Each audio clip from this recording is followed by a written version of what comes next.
j'ai envie de te parler de la notion du pré-mortem. Alors tu vas dire c'est quoi le pré-mortem? C'est inspiré de la notion du post-mortem qui est une notion utilisée pour la police. Donc c'est quoi l'idée du post-mortem à la base? C'est l'idée que tu as un cadavre en face de toi et tu essaies de comprendre pourquoi il est mort. Rassure-toi, on ne va pas parler de police, on va parler de tes projets et de tes rêves.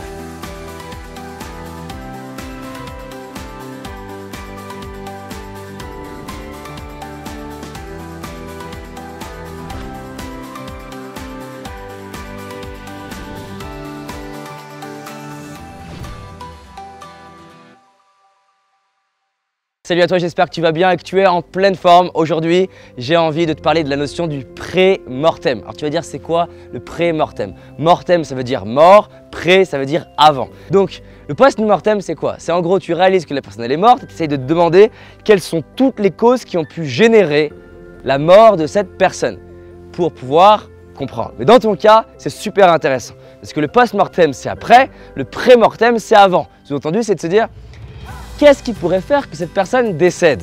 Qu'est-ce qui pourrait faire que cette personne meure? Comment elle pourrait être attaquée? Comment... Voilà, bref, c'est la police. Maintenant, revenons sur tes projets. Le post-mortem, ça consiste à avoir, par exemple, raté un projet, avoir échoué et te dire « Merde, qu'est-ce qui s'est passé? Pourquoi j'ai échoué ?» C'est intéressant. Mais le pré-mortem, c'est encore plus intéressant. C'est en gros de se dire « J'ai envie de faire de la musculation. Qu'est-ce qui pourrait faire que ça foire? J'ai envie de créer une chaîne YouTube. Qu'est-ce qui pourrait faire que ça foire? J'ai envie de faire une super vidéo que les gens vont adorer. Qu'est-ce qui pourrait faire que ça foire? Tu vas dire, mais c'est négatif, David, comme attitude. Oui, mais c'est super important en fait. Parce qu'il y a une vraie différence entre être négatif en mode je me plains et je râle et je dégage du pu et je suis un j'envoie du pu de partout. Et avoir une approche pragmatique et de juste se connaître. Par exemple, si tu as ce pote qui s'appelle Romain, et Romain, 3 fois par semaine, il t'appelle à 22 h et te dit tu viens en boîte de nuit avec moi. Ou alors tu as cette amie, je sais pas, Françoise, qui te dit tiens, ça te dit on va faire une soirée réseau. Et en fait, il y a tout le temps une nouvelle soirée réseau et tu n'as pas le temps de travailler ton projet, ton pitch ou quoi que ce soit. Et qu'en fait, du coup, tu ne fais pas ce qui est important. Dans le pré-mortem, tu vas l'anticiper. Et vu que tu vas l'anticiper, tu pourras mettre en place des moyens. Par exemple, ça peut être tiens, j'ai envie d'écrire un livre. Pré-mortem, qu'est-ce qui pourrait faire que ça foire? Et bien, qu'est-ce qui se passe? Ça, c'est l'exemple concret d'une personne que j'ai accompagnée. Je me lève le matin et je prends mon iPad. Et dans mon iPad, le premier truc que je vois, je me souviens plus du nom du jeu, on va appeler ça Candy Crush, je crois que c'est un jeu qui s'appelle comme ça. Je vois Candy Crush et quand je vois Candy Crush, j'ai envie de jouer et je me mets à jouer 2 heures. Et après, il est temps d'aller, c'est une entrepreneur, d'aller voir mes clients. Et je n'ai pas pris le temps d'écrire mon livre.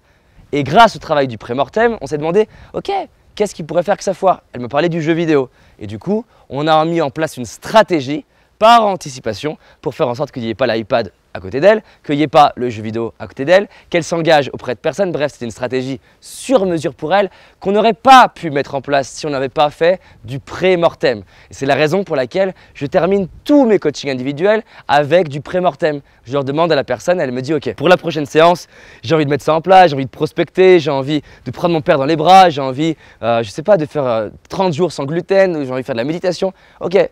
Qu'est-ce qui pourrait faire que tu ailles pas au bout? Qu'est-ce qui pourrait faire que tu arrêtes? Qu'est-ce qui pourrait faire que tu abandonnes? Et là, la personne me dit ça. Et en face de chacune des options et des idées qu'elle a, on met en place une stratégie et une solution. Donc c'est super intéressant et c'est une notion que j'adore. Elle a changé ma vie, elle change ma vie.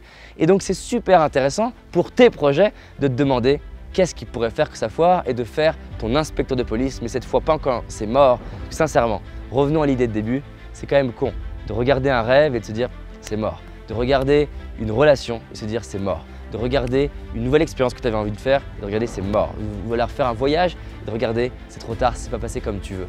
Et de regretter. Combien de personnes ont des remords après coup en se disant ah j'aurais aimé que ça se passe comme ça. Et combien de fois ça aurait pu être anticipé? Beaucoup de fois.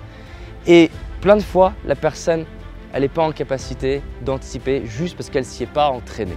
Donc entraîne-toi et c'est le but de ces vidéos, de te donner des idées qui font que tu peux exceller, des idées que j'ai pu apprendre de gens qui excellent dans n'importe quel domaine, des artistes, des entrepreneurs, des gens qui font le tour du monde, des producteurs comme le producteur du Seigneur des Anneaux, des athlètes de haut niveau comme des athlètes du Chicago Hawks en football américain aux États-Unis, bref des gens qui m'ont inspiré, que j'appelle des héros et qui ont changé ma vie. Si cette vidéo elle t'inspire, clique sur j'aime, clique sur partage, ça peut aider un de tes amis d'éviter de rater et d'échouer et d'appliquer cette petite clé, le pré-mortem. Et surtout, abonne-toi et clique sur la cloche, sinon tu ne recevras pas les vidéos. Maintenant, Si tu as envie d'utiliser cet outil, le pré-mortem, et que tu as envie d'éviter 5 erreurs majeures qui vont causer l'échec de tes projets, de ta réussite et surtout de ton bien-être, en sachant qu'une seule de ces 5 erreurs va justement garantir un échec et garantir d'être malheureux. Si tu as envie de voir cette vidéo gratuite, clique juste sur le bouton qui apparaît juste maintenant ou dans le lien dans la description et tu peux voir la vidéo dès maintenant. Et moi je te dis à très vite, merci d'avoir regardé la vidéo et on avance ensemble. À toutes.